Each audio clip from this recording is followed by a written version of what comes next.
E eu vou pedir para os irmãos abrirem Marcos no capítulo 6, no verso 1. Aqueles que não estão podem acompanhar por aqui. Eu vou ler aqui na nova versão internacional, para a gente ficar todo mundo em sintonia. A gente vai ler do verso 1 ao 6, e é uma passagem muito conhecida. E ela fala o seguinte: Jesus saiu dali e foi para a sua cidade, acompanhado dos seus discípulos. Quando chegou o sábado, começou a ensinar na sinagoga, e muitos dos que o ouviam ficavam admirados. De onde lhe vêm estas coisas? Perguntavam. Que sabedoria é esta que lhe foi dada? E este poder para realizar milagres? Não é este o carpinteiro, filho de Maria, e irmão de Tiago, José, Judas e Simão? Não estão aqui conosco as suas irmãs? E encontraram motivo de tropeço nele. Jesus lhes disse: só na sua própria terra, entre os teus parentes e na sua própria casa, um profeta não tem honra. E ele não pôde fazer ali nenhum milagre, exceto impor as mãos em alguns doentes e curá-los. E ficou admirado por causa da incredulidade deles. Jesus passou a percorrer os povoados, ensinando. Senhor, em nome de Jesus, Pai, nós pedimos, Senhor, vem com poder essa manhã. Pai, nós pedimos a manifestação sobrenatural do Teu Espírito essa manhã, Pai. Que o Senhor toque cada um dos meus irmãos aqui presentes. Que o espírito de incredulidade seja repreendido nesse local. Senhor, que a Tua fé seja frutificada e multiplique nos nossos corações. Repreende todo impedimento, tudo aquilo que tenta atrapalhar a bênção de cada um aqui presente, Senhor. Flui, Espírito Santo, da maneira como o Senhor desejar essa manhã, Pai. Trazendo cura, trazendo libertação, trazendo salvação, trazendo, Senhor, crescimento em Ti, Pai. É o que eu te peço e te agradeço em nome de Jesus. Amém. Podem sentar, irmãos. Irmãos, esse texto aqui é um texto muito conhecido. E eu acho curioso, porque ele nos diz que Jesus ele retorna à sua cidade. E, obviamente, quando Jesus retorna, ele encontra pessoas que ele conhecia anteriormente, pessoas que também já conheciam Jesus. E eu não sei os irmãos, mas quando eu viajo, e eu amo viajar, chega um momento da viagem, por melhor que seja, que você fica com saudade da sua casa, da sua terra, dos seus amigos, dos seus parentes, daquele ambiente que você está acostumado. E Jesus retorna a essa cidade. Só que quando Jesus retorna, e aqui a gente está falando de Nazaré, que é a cidade natal de Jesus, quando Jesus retorna, Jesus já havia realizado milagres. Ele já havia curado enfermos, ele já havia expulsado demônios, ou seja, Jesus já havia iniciado o seu ministério. E certamente alguma notícia já havia chegado naquele local. E Jesus chega num sábado lá, ou pelo menos num sábado, e vai ensinar na sinagoga. E as pessoas se admiram com Jesus ali. E certamente se admiram, talvez com a sua eloquência, da maneira como ele explicava, né, com autoridade, de uma maneira muito clara, muito precisa, de uma maneira talvez que eles nunca tinham entendido a Escritura. Mas eles também se admiravam pelo fato de conhecerem Jesus e a sua família, né? José era um homem que não tinha muito estudo, era um carpinteiro, foi o pai de Jesus aqui na terra, o homem ao qual Deus confiou a tarefa de cuidar de Jesus, e um homem que tinha uma característica muito importante: ele não era maldizente, né? Isso fica aqui uma lição para nós, ele não era maldizente. Quando a gente vê o anjo aparecendo em sonho para José, José não quis expor Maria, ele não era maldizente. E aí eles conheciam, eles sabiam que José, apesar da sua devoção a Deus, não era um homem que podia fazer uma interpretação profunda das Escrituras, não era um mestre da lei para isso. Mas havia um terceiro motivo também, que eles se admiravam e se espantavam. Eles se admiravam com o poder que saía de Jesus para curar, o poder da realização dos milagres que Jesus fazia. E é curioso, porque apesar disso tudo, eles encontravam em Jesus, Jesus fala, um motivo de escândalo. Ou seja, aquilo que eles viam Jesus fazendo não era suficiente para gerar uma fé no coração deles. Isso é muito curioso. E Jesus fala lá em João 10:38, olha, ainda que vocês não creem em mim, creiam nas obras, para que vocês vejam o Pai em mim e eu no Pai. Mas ainda assim, a incredulidade permaneceu no coração deles. E o texto nos diz que por causa da incredulidade, ele não pôde realizar muitos milagres, exceto curar alguns enfermos. E isso nos mostra o seguinte: havia mais milagres a serem realizados. Porque ele não falou, ele realizou os milagres. Não pôde realizar muitos.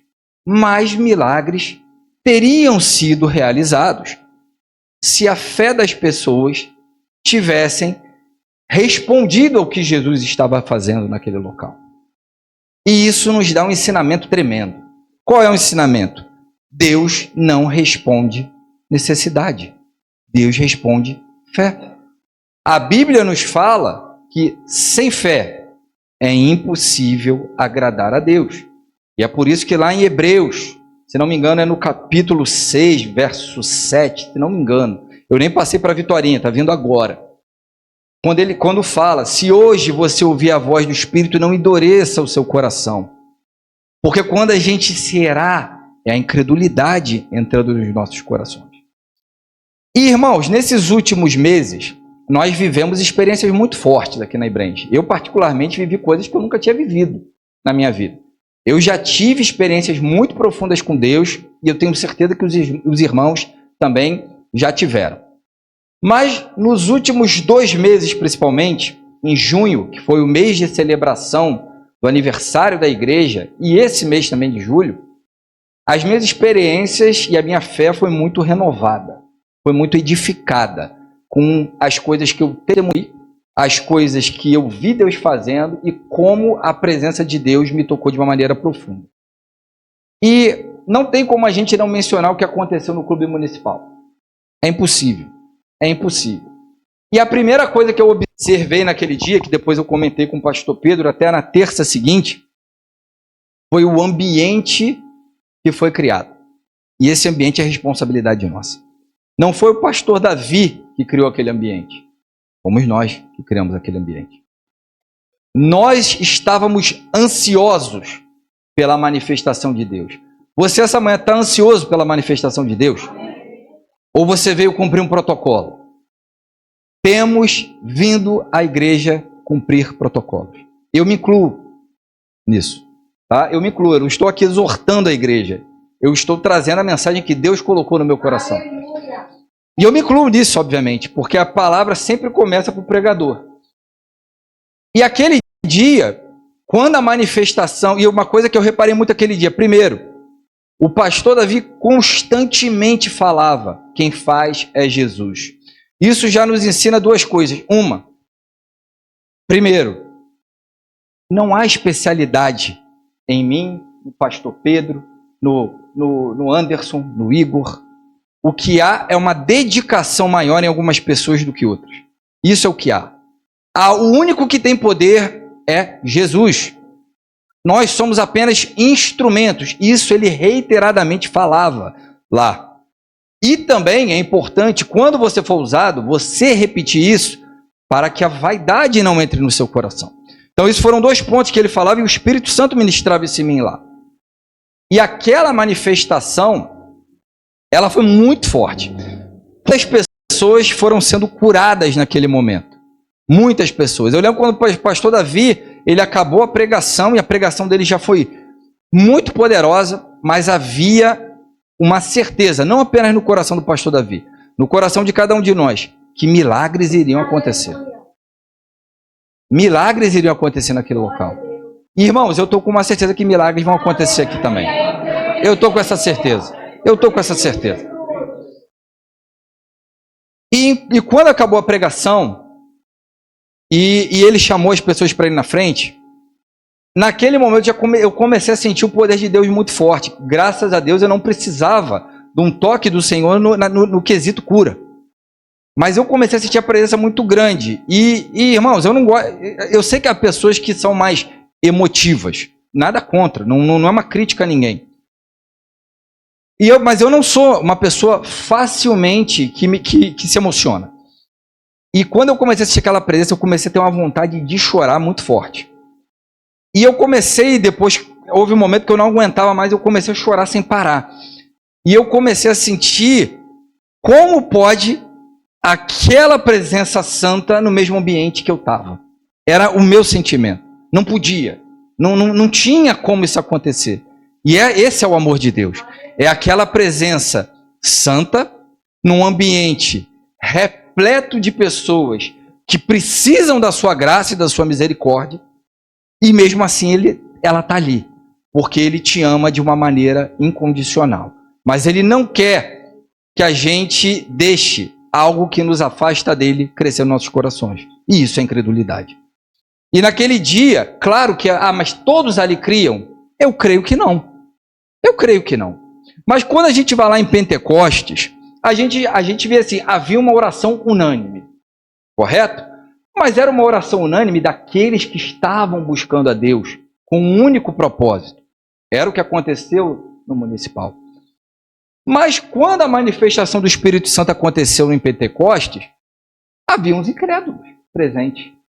Havia os incrédulos. Tanto é que eles falavam, eles não são galileus? Isso é uma forma jocosa de referir, porque eram pessoas mais... uma condição econômica menor, com menos estudos. Irmãos, haviam pessoas naquela reunião também que não estavam com o coração voltado para o que Deus ia fazer. E ainda assim Deus fez. E ainda assim Deus fez e não foi pouco o que aconteceu naquele local. E houve um momento em que Som, melhorou? Melhorou bastante, né? Melhorou bastante. E houve um momento em que tamanho eram as pessoas que estavam sendo tocadas, né? Que eu lembro que o pastor Davi desceu, o Igor estava do meu lado, e ele falou assim, olha, dê as mãos uns para os outros. Vocês lembram desse momento? Vamos orar. E eu falei, agora eu vou sentir tudo. Irmãos, eu não senti nada. Eu vi a Jaqueline caindo do meu lado, acho que era o Igor do outro lado, também se tremendo todo, eu estava sentindo nada. Eu falei, meu Deus, pronto, já perdi o propósito aqui hoje, acabou, meu Deus do céu. Só que daqui a pouco eu comecei a sentir uma coisa que eu nunca senti, que foi quando eu comecei a me quebrantar muito forte. E eu lembro para o pastor Davi descendo, o que você tem, jovem? Eu adorei o jovem, né? Quarentão, jovem. Eu falei, pastor Davi, eu não tenho nada. Eu só estou sentindo a presença de Deus. E aí ele falou, mais coisas vão acontecer. Falou alguma coisa dentro. Irmãos, eu não lembro o que ele falou. O Igor que me lembra toda hora o que ele falou. E eu senti uma presença tremenda quando ele falou aquilo. E houve um momento, e esse momento foi o mais marcante para mim. E, irmãos, eu não estou expondo ninguém porque eu pedi autorização para falar. Né? E a gente também tem que chegar no nível de igreja madura, né? Obviamente eu não falaria sem autorização, porque às vezes as pessoas se incomodam. Mas chegar no nível de maturidade, onde a gente não está aqui para julgar ninguém, ao contrário. Né? A gente está aqui para ajudar uns aos outros em oração. Esse é o propósito. Por isso que a gente se organizou tanto ano passado, né, pastor Pedro? E que eu estava olhando muito para a Fernanda e estava olhando muito para a Vitória. Né? E eu pedi autorização para ela para falar isso. E, irmãos, eu estava com uma expectativa tremenda em relação a Vitória. E eu creio que muitos irmãos também estavam. E eu estava olhando e eu creio que vai acontecer, e eu creio mesmo. Eu creio que ela vai andar. Eu creio nisso. E eu sei que os pais creem nisso. Eu sei que ela crê nisso. Eu vejo como eles creem nisso. Não é algo, não, tá bom do jeito que tá. E quando não aconteceu, e o pastor Davi falou, o que a gente precisa aqui é de uma unção, não é de cura, é de milagre. Eu não esqueço que ele falou isso. Que é um dos dons do Espírito, a realização de milagres. E eu creio que vai ser derramado nesse local a realização de milagres. E eu estava olhando ela e eu comecei a falar com Deus. Eu falei, Senhor, tem misericórdia. E eu fiquei observando, depois que teve um momento de adoração. E eu observei muito, eu confesso que eu não estava adorando nesse momento, eu estava olhando a Fernanda. E a Fernanda estava adorando a Deus. Eu falei, Senhor, se fosse eu não conseguiria te adorar. Eu olharia minha filha e eu falaria, por que ela não? E outras pessoas estão sendo curadas. Talvez isso tenha passado pela mente de outras pessoas naquele local também. Mas o que Deus ministrou no meu coração naquela hora foi, observa a fé dela. E eu fiquei olhando como ela estava louvando a Deus. Eu falei assim, eu quero ter uma fé assim. Eu quero ter uma fé que não é movida pelo que não aconteceu aos meus olhos naquele momento, mas pelo que vai acontecer. Isso é fé, porque a fé, ela não é apenas a capacidade de mudar instantaneamente uma situação, ela também é a capacidade de nos fazer permanecer acreditando enquanto a situação não muda. A fé também é isso. Só que logo em seguida, na semana seguinte, veio o pastor Samuel na igreja. E eu falei, pô, a palavra do pastor Samuel é uma benção. Irmãos, sabe qual a expectativa que eu vi para a realização de milagre? Nenhuma. Nenhuma. Eu vim para ouvir uma palavra excelente, que eu sabia que ia me atingir, mas eu não vim crendo que iria acontecer uma manifestação como aconteceu naquele dia. Eu não vim crendo. E quando eu sentei lá mais lá atrás, do lado do pastor Alexandre, e eu comecei a observar que não era só eu que não via assim. Muitas pessoas, não sei quantificar, falar a maioria ou não, porque eu não, mas assim, dava para ver, porque pelo nível de distração das pessoas. E nesse momento que eu não vim com a expectativa do milagre, a minha mente começou a me levar para outras coisas. A minha mente começou a me levar para outras coisas. E naquele dia a minha mente não me levava para lugar nenhum, exceto o que Jesus iria fazer naquele local. Então, muitas vezes, a gente está distraído porque a gente não está com expectativa do que Jesus vai fazer. É um protocolo, vou ouvir uma palavra legal, vai me edificar e tchau. Mas não é isso que Deus quer fazer. E na semana retrasada, se não me engano, o pastor Davi estava aqui no Rio de novo. E a Carol não pôde ir no encontro do municipal, pelo horário, por causa da Maria Alice. E eu falei, pô, amor, vou levar você lá. Você precisa ver o que eu vi. Ela viu o que eu vi? Em parte. Como assim? A gente foi numa igreja, eu não vou mencionar aqui o nome, obviamente, e uma igreja benção, irmão. Benção, pastor sério. Pastor sério. E o pastor Davi ainda falou assim, pastor Davi, olha, eu me convidei, porque o Espírito Santo falou para eu vir aqui. Então não foi nenhum convite que fizeram a ele. Ele se convidou. Quando a gente chegou lá, a gente viu as manifestações, mas houve um momento em que eu pensei, está havendo uma incredulidade nesse local. Só que a gente começa. Aí eu fiquei assim, poxa, senhor, eu não sou crítico de culto, né? Eu não tenho aqui. O Senhor é que sonda os corações. Não é porque lá teve um mover maior que o Senhor não está agindo aqui, que todo mundo é incrédulo. Mas sabe quando parecia? É uma coisa que parecia que estava no ar. Só que até então é um pensamento que eu estava. Daqui a pouco o pastor da igreja, não foi o pastor Davi, falou assim: está um espírito de incredulidade nesse local. Pastor da igreja.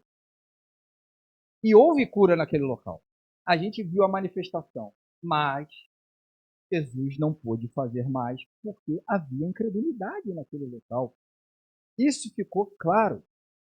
E a verdade é, se eu perguntar para os irmãos aqui, quantos creem em Jesus? Talvez a totalidade, ou 99%, vai falar, eu creio que Ele é meu Senhor, que Ele é meu Salvador, que Ele morreu na cruz pelos meus pecados. Eu creio nele. Mas quantos verdadeiramente creem que você pode ser objeto de um milagre de Deus?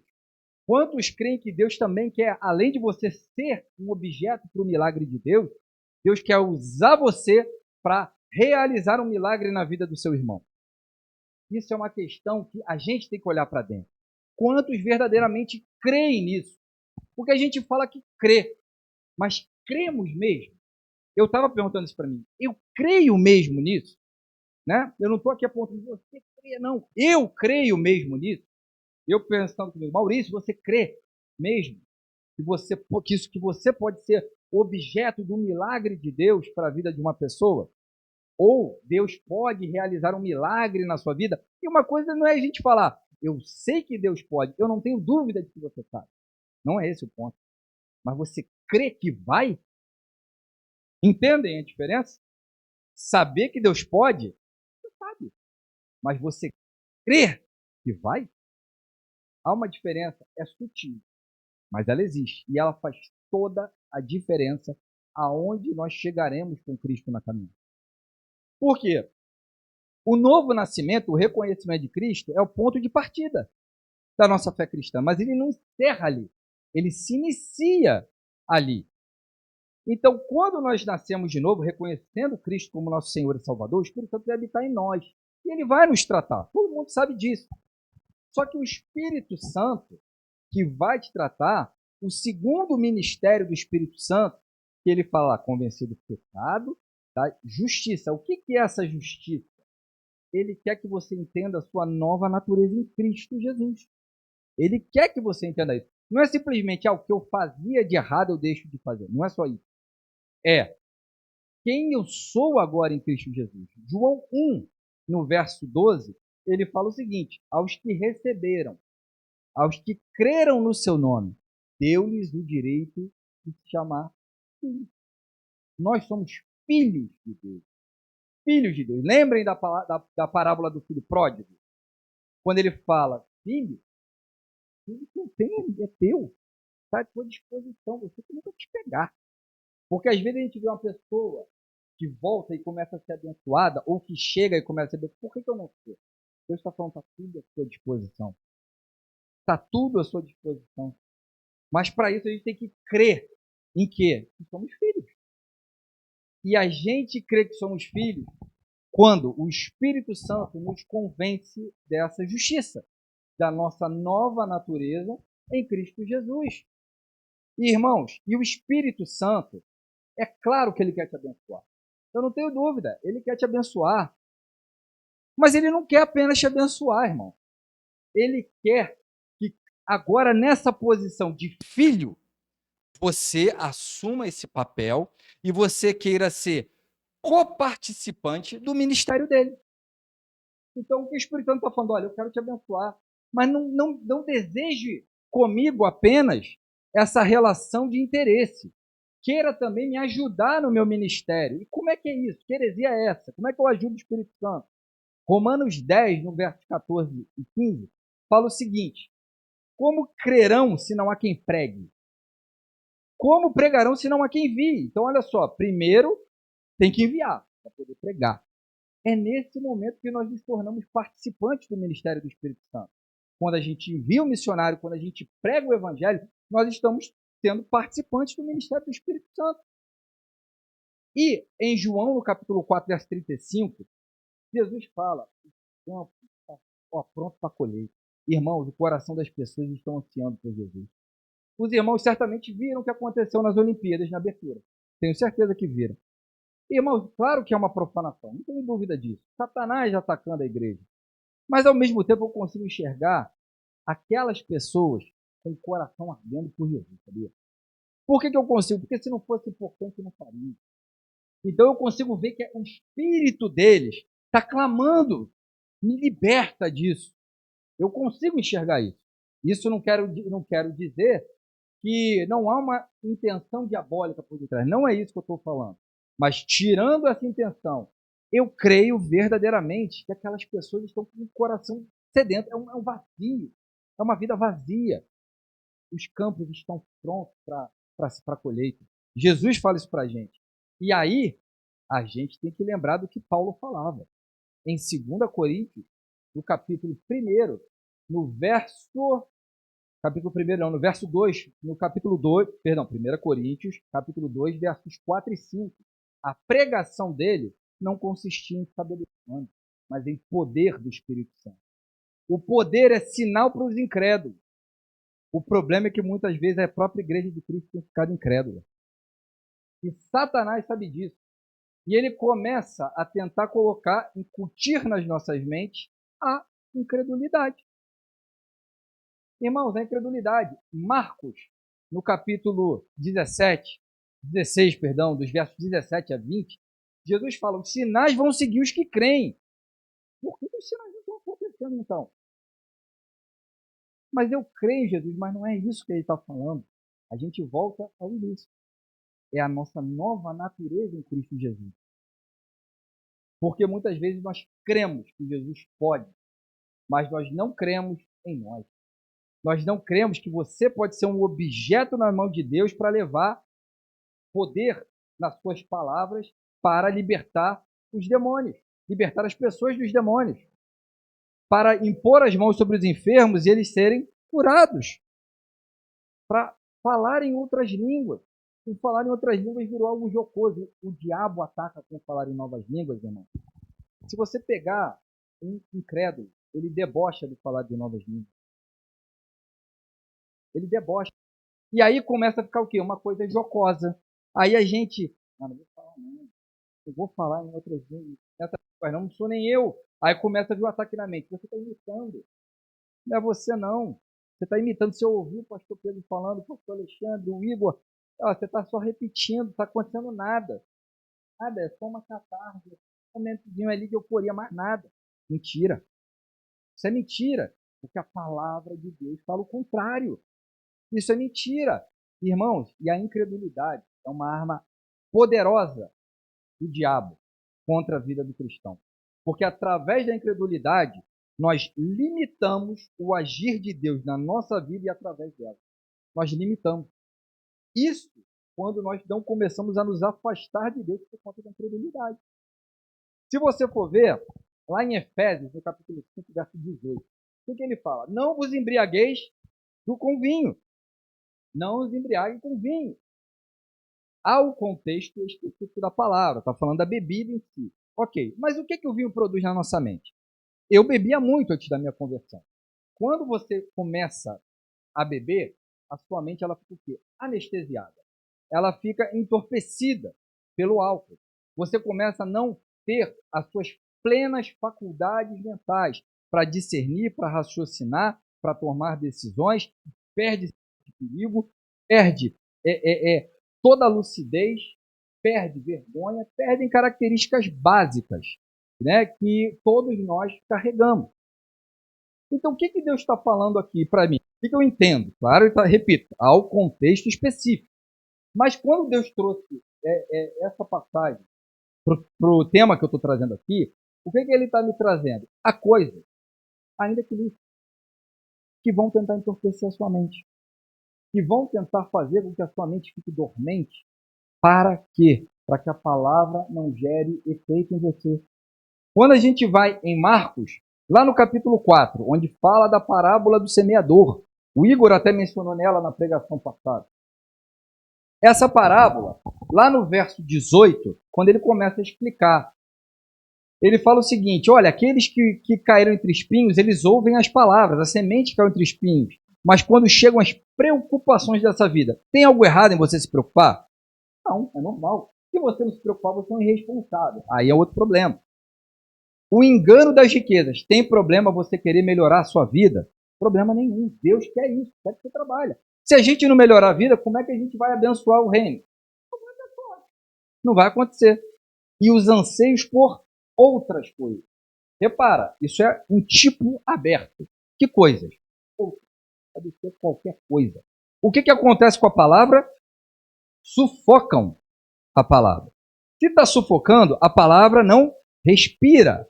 Então, se ela não está respirando, ela não está produzindo o efeito que é para produzir na sua mente. Não está produzindo. Então, da mesma forma que Romanos 10:17 diz que a fé vem pelo ouvir a palavra de Deus, a incredulidade não surge do nada. A incredulidade vem pelo ouvir o quê? O que não é de Deus. A incredulidade vem para ouvir que aquelas notícias diretas, por exemplo, só tragédia, só desgraça, ou uma palavra mais direta ainda, isso não vai dar certo não. Olha, a pessoa vai morrer, essa doença aí não tem cura não. Você está com esse problema e eu descobri uma pessoa que morreu disso. Isso é incredulidade, é um ataque direto na tua mente. Mas a incredulidade, ela também vem de uma forma indireta. Como? Enchendo a sua mente com tantas outras coisas, de modo que você não consegue se desvencilhar desses pensamentos. Por quê? Porque a nossa sociedade é uma sociedade materialista. Tudo é imediato. Então, é um bombardeio de informações tão grande, e isso não é à toa, que você não consegue se concentrar muitas vezes em outras coisas.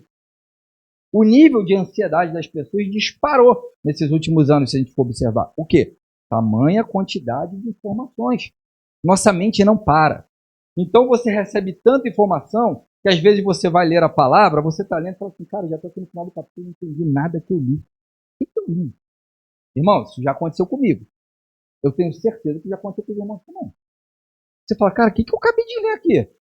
Você volta. Você começa a ler. Você está forçando a sua mente a ficar prestando atenção naquilo. Quando você se pega, sua mente já está viajando de novo. Tamanha é a quantidade de informações que você já armazenou. E por quê? Porque você alimentou mais a sua alma nesse tempo do que o seu espírito. A incredulidade, ela vai agindo assim. Não é só assim, ó, não creia em Deus, não. Você fala, está repreendido, eu creio em Deus. Mas tem a astúcia do diabo. E o diabo vai bombardear você com outras informações que vão tirar um enfoque do que Deus quer fazer na sua vida. É isso que ele vai fazer.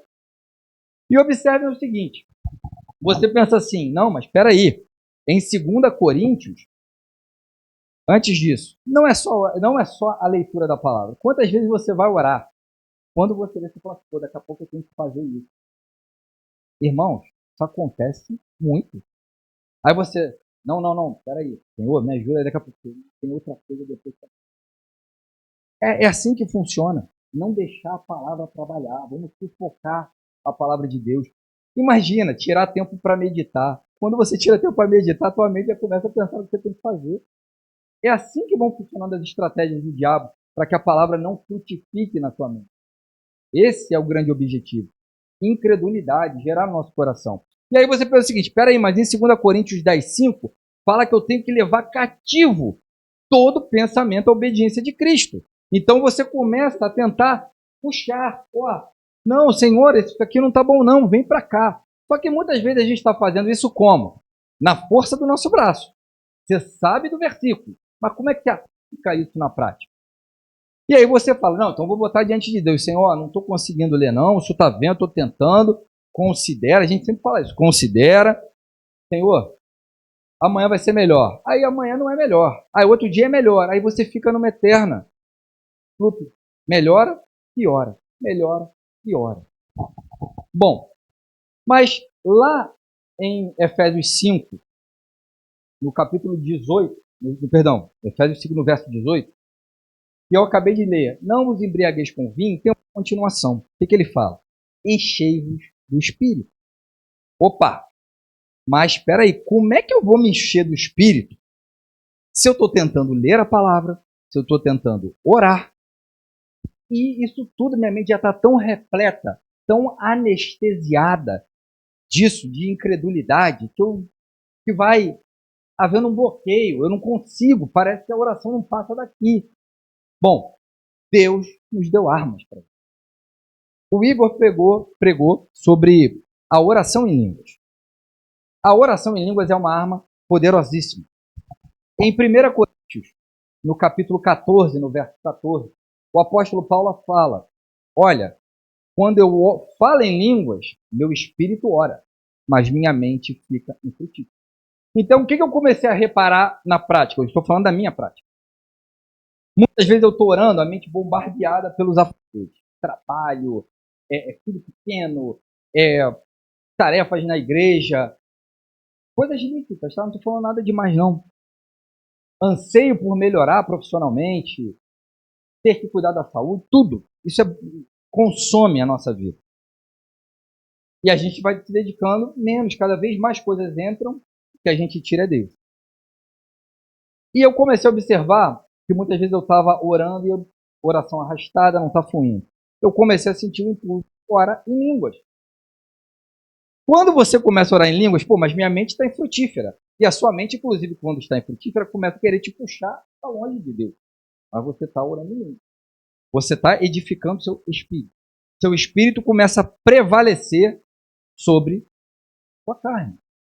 O espírito vai dominando a sua carne, ainda que a sua mente não esteja entendendo. E como o Igor falou muito bem, quando ele pregou sobre isso, o diabo não está entendendo o que você está falando. Porque é o Espírito Santo que está intercedendo por você junto ao Pai. E no capítulo 2, no verso 10, 2 Coríntios no capítulo 10, no verso 5, 4. Eu já estou tentando lembrar aqui, mas está tudo misturando. Em 2 Coríntios no capítulo 10, no verso 4, o que o apóstolo Paulo fala? As nossas armas não são humanas. Nossas armas são espirituais para destruir fortalezas. E essas fortalezas vêm na nossa mente para bloquear o agir de Deus.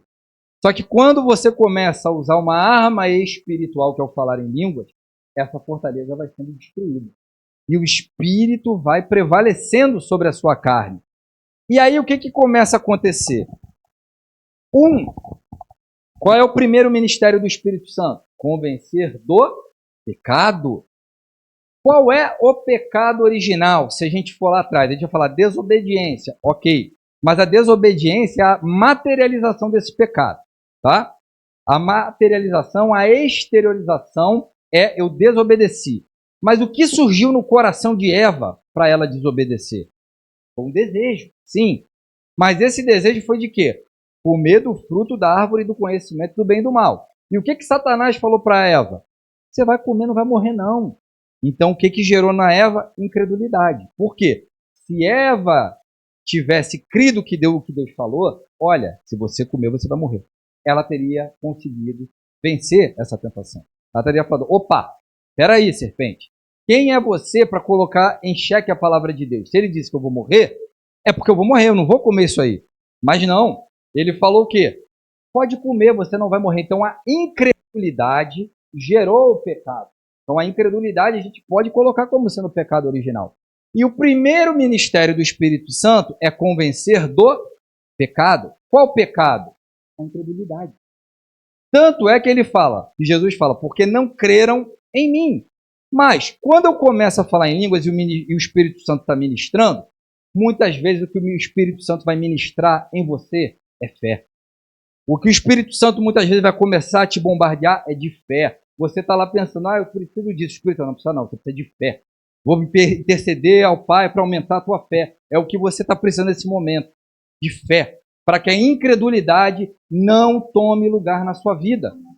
E o Espírito Santo está lá intercedendo, você não nem entende o que você está falando, mas é a fé. Aí daqui a pouco, quando você vai ver, você já consegue orar direito.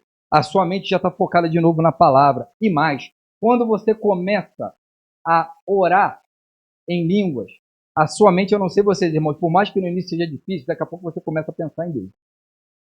Como é? Obviamente é na nossa limitação humana. Mas geralmente nós pensamos naquilo que ele já fez por nós, naquilo que ele faz e em quem ele é. Talvez em quem ele é seja o mais difícil para a gente. Porque a gente geralmente atribui coisas ao que já foi feito. A gente consegue atribuir mais valor. Nossa mente é limitada. Mas começa a vir isso na nossa mente. E a gente começa a pensar o seguinte, bom, Deus é bom. Não, peraí, Deus é bom. E aí você já lembra, opa, todas as coisas cooperam para o bem daqueles que amam a Deus e são chamados segundo o seu propósito. Por quê? Porque agora você não está mais olhando a situação. A sua mente já começou a ser derrotada pelo seu espírito. E aí o espírito vai gerando fé, porque ele está ministrando fé em você. E com essa fé sendo gerada, Deus começa a tomar lugar na sua mente. Ele vai ocupando a sua mente, vai tomando conta da sua mente. Por isso que o profeta Jeremias fala, lá em Jeremias 3:21, lembre daquilo que te dá esperança, traz a memória aquilo que te dá esperança. O que te dá esperança, meu irmão? Traz a memória.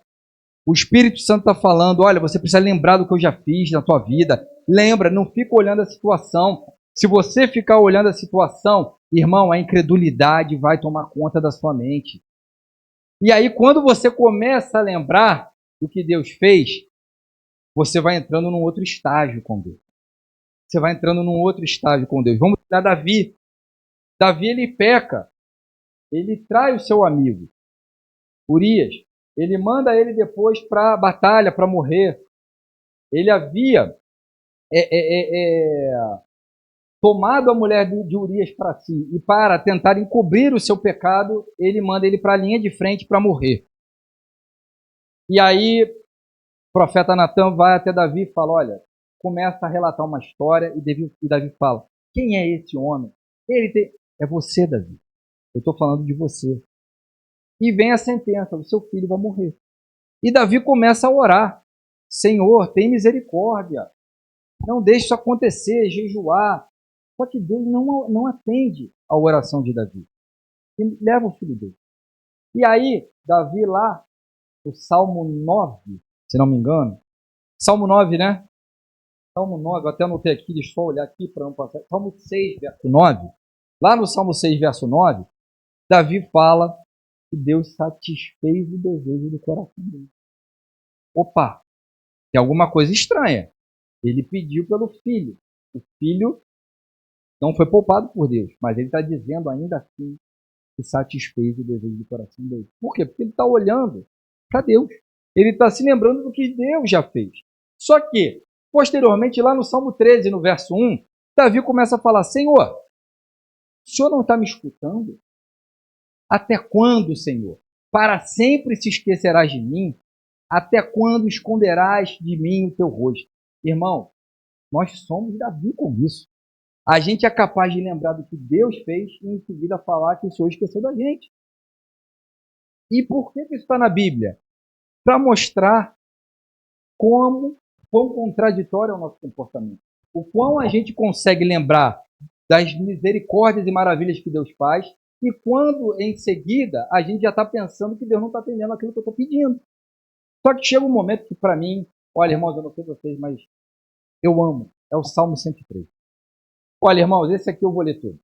O Salmo 103 fala: bendiga ao Senhor, ó minha alma, e todo o meu ser bendiga o seu santo nome. E aí a gente já pensa o seguinte: espera aí, Davi está falando consigo mesmo para bendizer o Senhor. Por quê? Porque ele esquece de fazer isso. Porque é uma luta interna. Reparem, há uma luta interna. Porque muitas vezes a gente precisa ficar: não, peraí, minha mente, minha alma, vamos bendizer ao Senhor. E aí ele começa. Pode seguir. Lá no 2, bendiga ao Senhor a minha alma e não se esqueça de nenhuma das suas bênçãos. É Ele quem perdoa todas as suas iniquidades e cura todas as suas doenças. Quem resgata a sua vida da sepultura e o coroa de amor leal e compaixão. Quem satisfaz de bens a sua existência, de modo que a sua juventude se renova como a águia. O Senhor faz justiça e defende a causa de todos os oprimidos. Ele manifestou os seus caminhos a Moisés, os seus feitos aos israelitas. O Senhor é compassivo e misericordioso, tardio em irar-se e cheio de amor leal. Não acusa para sempre, nem fica ressentido eternamente. Não nos trata conforme os nossos pecados, isso é misericórdia, nem os retribui conforme as nossas iniquidades. Como os céus se elevam acima da terra, assim é grande o seu amor para com os que o temem. Como o Oriente está longe do Ocidente, assim ele afasta para longe de nós as nossas transgressões. Como um pai tem compaixão dos seus filhos, assim o Senhor tem compaixão dos que o temem. Pois ele sabe que do que somos formados. Lembra-se de que somos pó. A vida do homem é semelhante à relva, floresce como a flor do campo, que se vai quando sopra o vento. Tampouco se sabe mais o lugar que ocupava. Mas o amor leal do Senhor é de eternidade a eternidade para com os que o temem. A sua justiça para com os filhos dos seus filhos, para com os que guardam a sua aliança e se lembram de obedecer os seus preceitos. O Senhor estabeleceu o seu trono nos céus e o seu reino domina sobre tudo. Bendigam ao Senhor vocês, os seus anjos, os poderosos que cumprem as suas ordens e que obedecem à sua palavra. Bendigam ao Senhor todos os seus exércitos, vocês, os seus servos que cumprem a sua vontade. Bendigam ao Senhor todas as suas obras e todos os lugares do seu domínio. Bendiga ao Senhor, ó minha alma. Uma salva de palmas para o Senhor, em nome de Jesus. Irmãos, naquele dia no municipal, já ia falar no mundial, naquele dia no municipal, é porque eu falo tanto de mercado com a Carol que já vai automático. Aquele dia no municipal, Deus resgatou muitos da sepultura naquele dia. Deus demonstrou toda a sua misericórdia por muitos naquele dia. Deus quer fazer muito mais do que a gente pode imaginar. E sabe qual é o ideal? Se eu pudesse dar um título a essa pregação, eu daria o seguinte: a adoração nos mantém no lugar de fé. A adoração nos mantém no lugar de fé. E o falar em línguas nos leva a essa adoração. E é curioso, porque logo em seguida a gente pode lembrar do que o Senhor fala lá em Amós. no capítulo 9, no verso 11. Quando Deus fala que sente falta do tabernáculo de Davi. Não é do templo de Salomão, é do tabernáculo de Davi, onde havia uma adoração perfeita, uma entrega. E o Senhor está falando o quê? Ele vai restabelecer. Irmãos, essa manhã Deus vai restabelecer aqui esse tabernáculo de Davi em nome de Jesus. Porque quando nós adoramos, nós somos abençoados. Em João, no capítulo 4, no verso 23 e 24, diz que o Senhor procura aqueles verdadeiros adoradores, que o adorarão em espírito e em verdade. O Senhor não está procurando adoração, Ele está procurando os adoradores. Não é megalomania de Deus. Deus não muda com a sua adoração. Você muda em adorar a Deus. É uma diferença gritante. Como a gente não vai lembrar do rei Josafá? Lá em 2 Crônicas, no capítulo 20, quando ele vai sair à luta, e Deus fala, olha, essa luta é minha. Observem o que eu vou fazer. E eles vencem a batalha grande. Irmãos, a batalha contra as nossas vidas se dá na nossa mente. E a maior arma de Satanás é a incredulidade. E a gente vence essa batalha adorando. Adorando, nós vencemos essa batalha. Um exemplo bíblico, Josafá, outro, Jó. Toda vez que Satanás tocou em algo de Jó, finanças, família, foi com permissão de Deus. O que Jó fez em seguida? Adorava Deus. Mas há um momento, quando a gente lê todo o livro de Jó, em que Jó começa a questionar a sua própria existência. Verdade. É verdade. Mas Deus se revela a Jó, não respondendo às suas perguntas, mas fazendo outra. Aonde você estava quando eu lançava as estrelas no firmamento? Quando eu colocava os fundamentos na terra? E Jó termina dizendo, antes eu conhecia, eu ouvi falar. Meus olhos te veem. Irmãos, eu tenho certeza que muitos aqui antes poderiam ter falado antes desse ano. Eu conheci e ouvi falar Deus e Deus perdoa. O que Deus tem feito, muitos estão falando agora, meus olhos te veem. E creio que inúmeros outros falarão isso ainda. Creio verdadeiramente nisso. E aí a gente pode pensar, poxa, mas eu já estou esperando há tanto tempo, crendo, e não acontece. Eu tenho fé. Eu tento blindar minha mente. Eu adoro a Deus, mas não acontece. Hebreus, no capítulo 6, no verso 11, ele fala, queremos que cada um de vocês mostre esse momento de empenho até o fim, para que tenham a plena certeza da esperança, de modo que vocês não se tornem negligentes, mas imitem aqueles que, por meio da fé e paciência, herdam as promessas. É fé, conforme eu falei, também a capacidade de nos fazer permanecer firmes enquanto a circunstância não é alterada. Pode citar inúmeros exemplos bíblicos. Sem entrar na história. Abraão, José, Moisés, Ana, Ruth, o apóstolo Paulo. Exemplos não faltam. Exemplos bíblicos não faltam disso. Irmão, Deus quer fazer coisas tremendas na sua vida, mas lembre-se de uma coisa. Ele quer te usar com poder na vida dos outros. Não limite o agir de Deus na sua vida. Não limite dizendo, mas eu sou miserável. O diabo vai reforçar essa crença errada que você tem de você mesmo. Creia. Creia. Quando a gente vai lá em Lucas, no capítulo 11, o Senhor fala, nem precisa colocar, Vitória. O Senhor fala, olha, qual pai que se o filho pedir um pão, um ovo, vai dar uma serpente, um escorpião? Quanto mais vocês, Espírito Santo. Quando você reconhece Cristo, o Espírito Santo já habita em você. O Espírito Santo já habita em você. E nos foi ensinado, e eu ouvi a pregação do Igor, eu falei até com ele, Igão, eu ouvi sua pregação de ouvido. Nos foi ensinado que a manifestação do Espírito Santo em língua é algo que precisa ser sobrenatural. Eu preciso sentir A gente tem que entrar no campo de amadurecimento.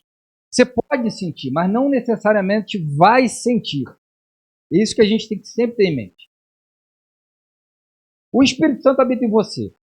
Se o objetivo do Espírito Santo é te edificar, e eu falo em línguas, conforme eu mencionei lá em 1 Coríntios 14, e eu não entendo o que eu falo, mas eu sou edificado, o Espírito Santo está ministrando em mim.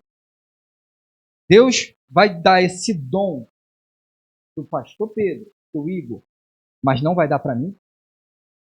Deus não faz acepção de pessoas, meus irmãos. Isso é bíblico. Então tem alguma coisa errada.